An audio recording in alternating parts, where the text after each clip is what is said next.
Hello mga katropahan, nandito na naman po ulit si katropang John Patis nyo. Kain po tayo. Tikman na po natin yung niluto natin kanina. Ang sarap!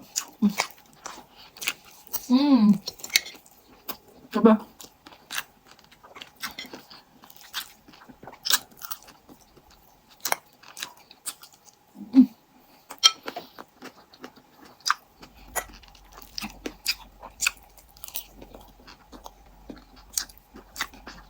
Masarap mga katropa.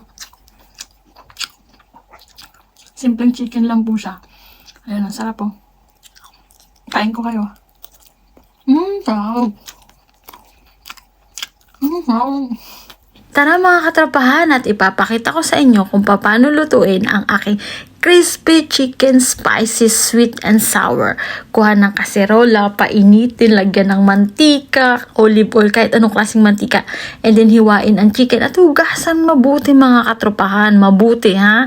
Then mangkok, ay bowl pala, ilagay ang chicken, paminta, asin, garlic, paprika, ayan, ground garlic, and konting olive oil, lamasin mabuti para masarap.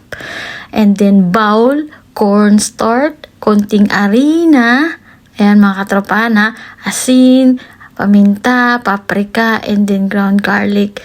And then, 1/4 cup ng tubig. Ayan, tingnan mabuti. Yung minarinate yung chicken, lamasin nyo sa itlog. Isang itlog lang ha, kung depende sa kung anong dami ng chicken nyo.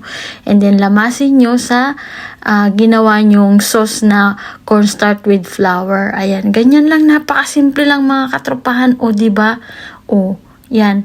O, diba? Iprito lang ng iprito. Babalik-balik lang yan, mga katropahan. Di nyo pa to kayang gawin. Simple lang to. Huwag kayong sumama sa pagprito, ha, mga katropahan, ha. Baka naman maglasa tong ano. Joke lang. Ayan mga katropahan, ang sarap nito, super crispy. Actually, kalabos ko, ganito lang, crispy lang. At gumawa ako sa kanila ng sarili nilang sausawan. Ayan, tingnan nyo, ang sarap. Ito yung sausawan nila gawa sa yogurt at maple syrup na may bawang at paminta at garlic. Prito ako ng para sa akin. Syempre, para sa akin to. Ayun sa kanila, tapos na. Ayan sa akin yan. Yee, yum.